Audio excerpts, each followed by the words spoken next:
ప్రధాని మోదీ నివాసంలో కీలక సమావేశం జరుగుతోంది. త్రివిధ దళాల ఉన్నతాధికారులతో ప్రధాని మోదీ మీటింగ్ నిర్వహిస్తూ ఉన్నారు. తాజా పరిస్థితులను ప్రధానికి అధికారులు వివరిస్తూ ఉన్నారు. దానికి సంబంధించిన బ్రేకింగ్ మనం చూస్తూ ఉన్నాము. ప్రధాని నివాసంలో కీలక సమావేశం జరుగుతోంది. త్రివిధ దళాల ఉన్నతాధికారులతో మోదీ మీటింగ్ నిర్వహిస్తూ ఉన్నారు. తాజా పరిస్థితులను అధికారులు ప్రధానికి వివరిస్తూ ఉన్నారు. మనం చూసిన మార్నింగ్ నుంచి కూడా హై లెవెల్ మీటింగ్స్ అనేవి జరుగుతూనే ఉన్నాయి. అటు Amit Shah high level meetings లో పార్టిసిపేట్ చేస్తూనే ఉన్నారు. ఇప్పుడు ప్రధాని మోదీ నివాసంలో జరుగుతున్నటువంటి ఈ సమావేశం చాలా కీలకం కాబోతోంది. త్రివిధ దళాల ఉన్నతాధికారులతో ప్రధాని మోదీ మీటింగ్ నిర్వహిస్తూ ఉన్నారు. తాజా పరిస్థితులను ప్రధానికి అధికారులు వివరిస్తూ ఉన్నారు. ఇక ఇప్పటి నుంచి ఎలాంటి స్టెప్స్ తీసుకోవాలనే దానికి సంబంధించి కూడా వీరందరూ ఒక ప్రణాళికలు రచించి అది ప్రధాని ముందు పెట్టేటువంటి అవకాశాలు కూడా కనిపిస్తున్నాయి. మొత్తంగా అయితే ప్రధాని మోదీ నివాసంలో ప్రస్తుతం కీలక సమావేశం జరుగుతోంది. త్రివిధ దళాల ఉన్నతాధికారులతో మోదీ ఈ మీటింగ్ నిర్వహిస్తూ ఉన్నారు. అయితే బోర్డర్లో జరుగుతున్నటువంటి తాజా పరిస్థితులను ప్రధానికి అధికారులు వివరించారు. మరిన్ని అప్డేట్స్ తెలుసుకుందాం. మా ప్రతినిధి గోపి మనకు అందుబాటులో ఉన్నారు. గోపికృష్ణ. సంధ్య, కొద్దిసేపటి క్రితమే ప్రధాని నివాసంలో ఏదైతే ఉన్నతాధికారులతోటి భేటీ జరిగిందో వాటన్నిటిని కూడా ప్రధానికి వివరించడం జరిగింది. త్రివిధ దళాలకు సంబంధించిన అధికారులు అదేవిధంగా ఇతర ఉన్నతాధికారులతోటి కూడా ప్రధాని భేటీ అవ్వడం జరిగింది. జాతీయ భద్రతా సలహాదారులు అజిత్ దోవల్ నేతృత్వంలో ఈ యొక్క భేటీ అయితే జరగడం జరిగింది. అయితే ప్రధానంగా ఏదైతే సరిహద్దు గ్రామాల వెంట పాకిస్తాన్ చేస్తున్న చర్యలకు భారత్ ఏ విధమైన ప్రతిచర్య చేస్తుందన్న దానిపైనే ఈ యొక్క సమావేశం జరిగినట్టుగా కూడా తెలుస్తుంది. అయితే ఒకవైపు ఈ యొక్క పాకిస్తాన్ భారత్ పైన డ్రోన్లను ప్రయోగించడము, దాదాపు 500 చైనాకు సంబంధించిన డ్రోన్లను ప్రయోగించడం, దానిపైన అదేవిధంగా టాయ్ డ్రోన్స్ కూడా అంటే ఏదైతే మామూలు డ్రోన్స్ కూడా ప్రయోగించడం జరిగింది. వీటన్నిటిని కూడా రాడార్ సిస్టమ్స్ లో భారత్ పసిగడుతుందా లేదా అన్న ఒక వ్యూహంతో పాకిస్తాన్ ముందుకు వచ్చిందా అన్న అనుమానాలు ప్రస్తుతం తలెత్తుతున్నాయి.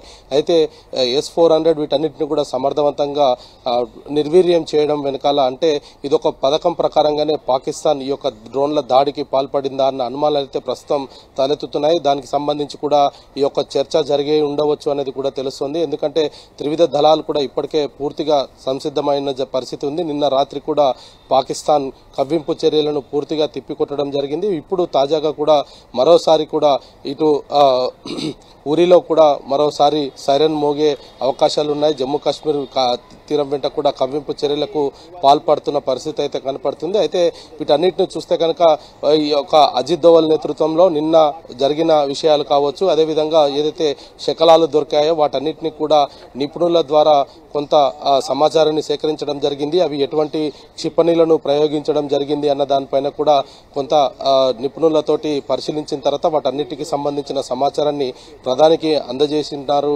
అనేది కూడా తెలుస్తోంది. అయితే ప్రధాని నివాసంలో జరిగిన ఈ భేటీకి సంబంధించి కూడా చాలా కీలక డెవలప్మెంట్స్ జరుగుతున్నాయనేది మనం చాలా స్పష్టంగా అర్థం చేసుకోవచ్చు. సరిహద్దు గ్రామాల వెంట ఉన్న ఇండ్లను ధ్వంసం చేసే లక్ష్యంగా పాకిస్తాన్ ఒక ఫిరంగులతోటి దాడికి ప్రయత్నం చేస్తుంది. అయితే ఆ సాధారణ పౌరుల ఇండ్లన్నీ కూడా నీలమట్టం అవుతున్న పరిస్థితులు అయితే చూస్తూ వస్తున్నాం. అయితే వీటన్నిటిని కూడా ధీటుగా భారత్ సమాధానం చెప్తున్నప్పటికీ పాకిస్తాన్ డ్రోన్స్ మిసైల్స్ తో భారత్ పైన అటాక్ చేయడానికి ప్రయత్నించినటువంటి పాక్ మార్నింగ్ నుంచి కూడా మనం చూసినట్లయితే ఈ షెల్లింగ్ అనేది కంటిన్యూ చేస్తూనే ఉంది. ఇప్పుడు కూడా సేమ్ అదే కంటిన్యూ అవుతుంది. యూరి సెక్టార్లో ప్రెసిడెంట్ అయితే సిచ్యువేషన్ చాలా భీకరమైనటువంటి పోరాటం భారత్ పాక్ మధ్య నెలకొన్నటువంటి టైంలో అంటే ఈ షెల్లింగ్ కి సంబంధించి కూడా ప్రధాని మోదీ ముందు పెట్టే అవకాశం ఉండొచ్చా? ఇక్కడ కూడా ఏమన్నా సమీకరణాలు డెసిషన్స్ తీసుకునేటువంటి పవర్స్ గురించి కూడా డిస్కస్ చేయొచ్చా?